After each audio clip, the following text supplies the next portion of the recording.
حتی دې پورې چې د رئیس جمهور د فرمان نه یا د حکم نه هلته وزیر د دفاع یو خفګان او په یو تراژیدي باندې راکښته شو.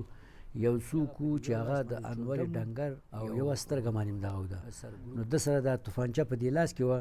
دا توفانچه یې زده کړې، دا زمونږ خولۍ عسکري، دا یو مسجد و، دا خولۍ د مسجد په دې سر باندې کېغوستلې، دا یوه خولۍ یې ویشتل، دوی وخندل، دا خولۍ لا دومره اسلحه، دا دومره مهمات تاسو ته موږ تسلیم کړي د یو استعلام په ذریعه. اوس خو دا خو شخصي ما په دې باندې پیسې ورکړي دې کې ستاسو دغه، نو هغې وخندل وویل چې دغه شخصي مال هم زمونږ ستاسو دی. قانوني نظام حتما یو دوست او دشمن لري.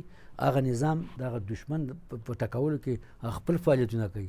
ته اوس رالې اوس ستا په نظام کې خو یو وخت به داسې راشي چې د هر ساس کې د دې خاورې په هر بوټي او په کاڼي او په دغه باندې موږ د ډېرو وجې نه چې زمونږ د کور په خوا کې یو غیر مسلکي سړي یو بم واچو او په هغې کې دا دستکونه او بلستنې، نو ما ته د کور مېرمنې او د نورو مشرانو وویل چې چېرته ځو؟ ما ورته وویل چې یو د مایوسۍ ژوند مونږ تېر کړو، د غونډلانو او د لړمانانو دغه انساني ژوند.